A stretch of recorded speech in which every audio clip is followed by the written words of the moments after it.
What's going on, all you gamers? Today we're going to be jumping into a little bit more Marvel Midnight Suns, and what we're going to be going over is a build for Nico that can really help your team out and is a lot of fun to play. So if you want to be able to do some devastating damage and make your team really powerful, then stay tuned. That's coming up next.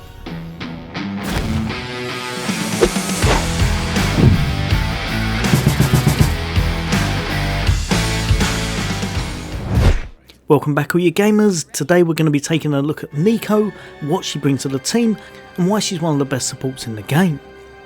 Now, as always, if this helps you out, a like would be appreciated, and if you'd like to become a member of the channel for all the latest gaming content, then why not hit that subscribe and bell icon. But for now, I'll jump straight into a little bit of gameplay, what Nico's all about and how we're able to get the best from her. Right, so as you can see in the background here, Nico is an absolute force to be reckoned with.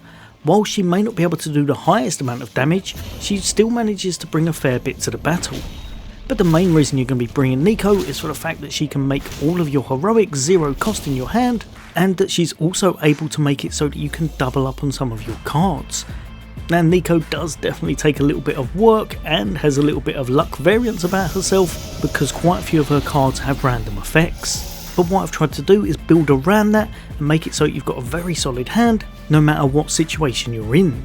And if you manage to group Nico with some very high damage dealers that have some nice heroic cards, as well as people that have quick or free cards, she can very much be a threat to the enemy because of how many extra cards she can actually bring to your hand. Also, as you can see, some of her moves look absolutely devastating and definitely do the job.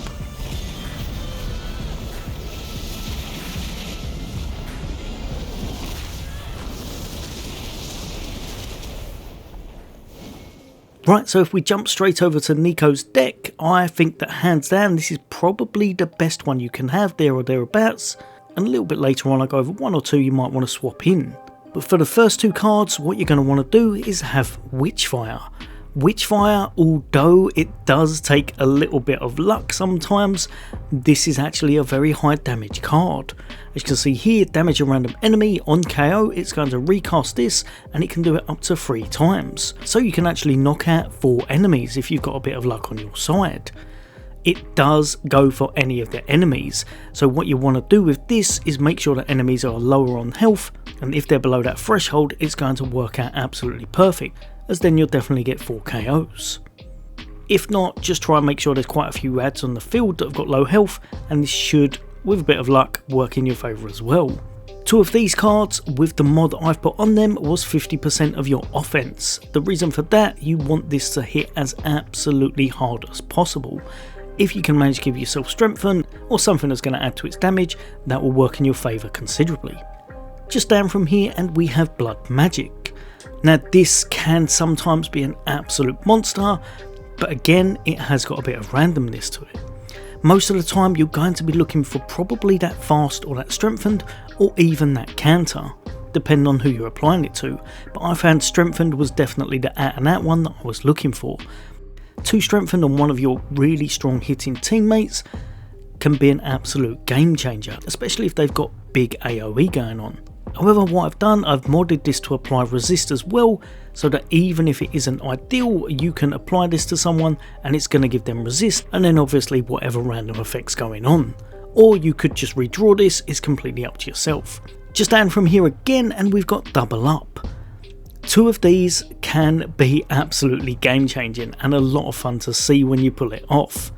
Double Up generates a copy of each attack, skill or heroic in your hand.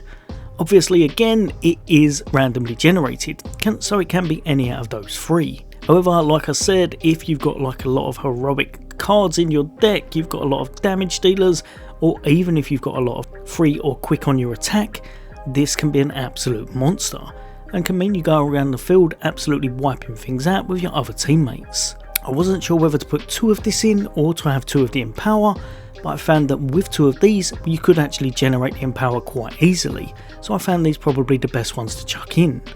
Also, whenever you use it, and you will be using this, you're going to be getting 2 redraws. So either use this straight away if you've got some powerful cards, or just leave it in your hand until you want to be drawing the cards you want. 2 of these double ups works ideal in this deck. Down again and we've got Empower. Empower is probably one of the most powerful cards in the game for what it brings. Draw a heroic card and change the cost of all your heroic cards in your hand until the end of the round to 0 cost. Like I said, this, when you've got some teammates that do a lot of damage, do a lot of AoE, Hulk, Iron Man, even your main character with Annihilation, this can make things a lot of fun as you wipe everything off the board. Also, like I said, because of our double ups, you can get extras of those cards. So even the ones with Exhaust, even your top tier legendaries, you may have 2, even 3 of them, and you can just have a lot of fun obliterating your enemies at 0 cost for that round. Now Nico's ultimate, I thought this was a little bit rubbish when I first started using it at low levels. This is far from the best. However, as I started using it a little bit more, I realised that you're going to want to only use this when you've got a very high amount of heroism, and if you can use it with Empower, it's going to be ideal. This is going to consume all of your heroism to do that amount of attacks to random enemies. Gain 1 heroism for each KO. Now, I've not been able to mod this one because I completely ran out of money, but what I would say, if you can, use this only when you've probably got 8 or above with your heroism. If you can get it with Empower, that's going to make it absolutely ideal. It's going to wipe out quite a few enemies. If there's only 1 or 2 enemies, it does however many attacks you've generated to those as well, so you don't have to worry about it. But the main thing I would say, probably mod it to something that's going to help you and the team out. So personally, I'd probably mod it to 1 marked. If not that, then maybe look for vulnerable. But all in all, this is going to take a lot of enemies out, and it's one of the coolest looking ultimates in the game as well. Last but definitely not least, and we've got Swarm. For just 1 heroism, this is a really nice card to have. It can hit like a truck, or it can do almost no damage. As you can see, it does 134, 268, 335 or 402, and it's randomly generated at the start when the card goes into your hand. What you want to do, aim for an enemy that you know you're going to knock out. We've modified this to get strengthened on KO, and that's going to help us massively with all of our attacks, especially Crack the Sky and Witchfire. Now there's one card that I would say if you're lacking a little bit in healing, or if you think your team may need it, then Restore may be worth bringing. If you want that instead of one of the double ups, you can chuck it into your deck. This is going to restore all health. If a target has less than 50% HP, you're not going to discard it. And it also applies 1 strengthen if you modify it to that, which is very, very helpful. This I found is nice to have in your deck, and of course you can generate multiple copies of it if you're lucky enough. But at late game I found trying to wipe things out early or not get hit seems to work a little bit better than trying to heal.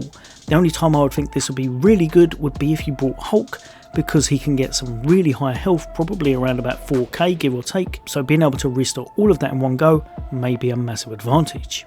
Jumping over to her passive, and Nico actually has a really nice one. It's called And Another One. At the moment currently I've got 33% chance to draw a card when a Nico card is played. Being able to get cards into your deck is very, very handy. This is probably one of the better passives in the game, because she's already able to get a lot of cards into her deck, and this just helps out even more. Right, you gamers, hopefully that's helped a few of you guys and girls out. Let me know in the comments, what's your favourite character currently, who have you been using in your team, and if it's Nico, how have you been finding her? But for now, as always, take care, I'll see you on the next day.